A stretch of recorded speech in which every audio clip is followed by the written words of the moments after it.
Hello everyone, and in this video I will be showing you a quick tutorial on how we set up IP phones in the workplace. This was requested in the comment section and I thought it's a good idea to show you how it's done. And just a quick disclaimer first that I'll only be showing you how to set up IP phones for Cisco phone systems. So if you have a different phone system, this might not be applicable for you, but if you're interested, please keep on watching, and without further ado, let's get started. Okay, so the first step is to grab your IP phone. This is our IP phone at work. It's the Cisco model 8851. Then the next step is to plug it into an Ethernet cable. It's also important to make sure that your IP phone is PoE compatible.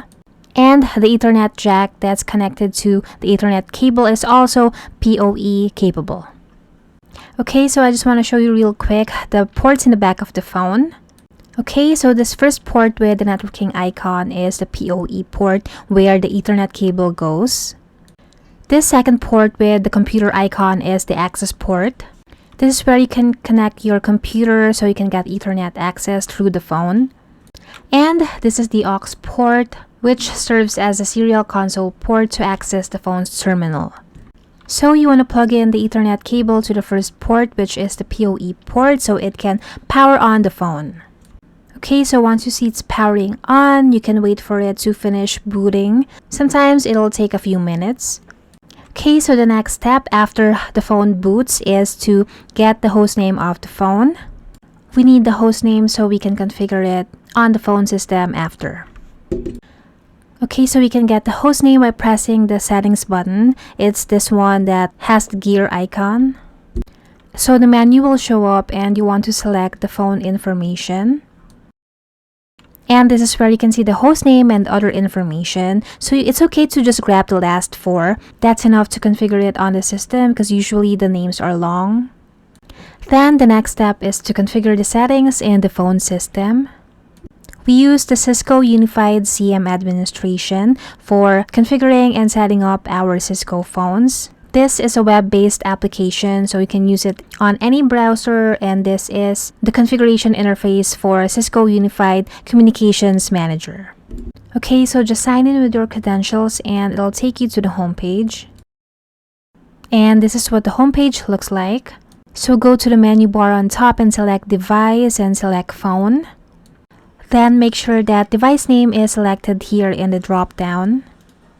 And on the next drop-down, just select Ends With because we just grabbed the last four characters of the hostname. Then just type the last four characters from the phone settings from earlier and click the Find button. Then the device will show up and just click on that device hostname. And it will now load the settings page for that particular device. This is where you can configure the settings like adding or removing phone extensions, change the display name on the phone, change the description, add it to a certain phone group, and more. Okay, so for example, I'm going to set up this phone for a new user. I will change the description here to reflect the changes like the room number and the name of the user. After the changes, make sure to apply and save the configuration by clicking the Apply Config button on top, and after is the Save button. Then next is I will change the phone extension for the new owner of the phone. So on the left side here is where you can see all of the phone extensions that are associated on that phone. You can click on the phone extension that you want to change and it will take you to another page. So in here is where you can change the extension and you can also add the name of the new user. So I'm just going to type in the name and the room number, and this is also based on the policy that you have at work, so the naming convention might be different from your workplace. Also, the call settings might be different in your workplace, so I'm not really gonna talk about those in details because we all have different policies and settings.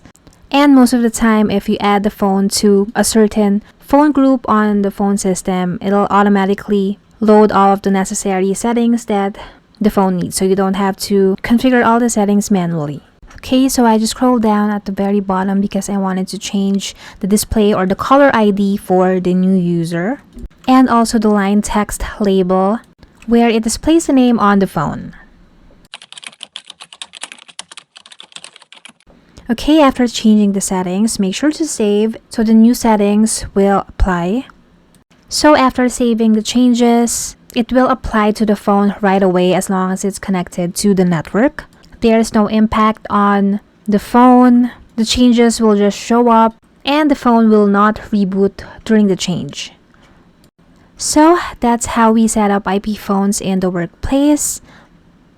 If you have any questions, feel free to leave a comment down below, and I will see you guys in the next videos. Thank you so much for watching.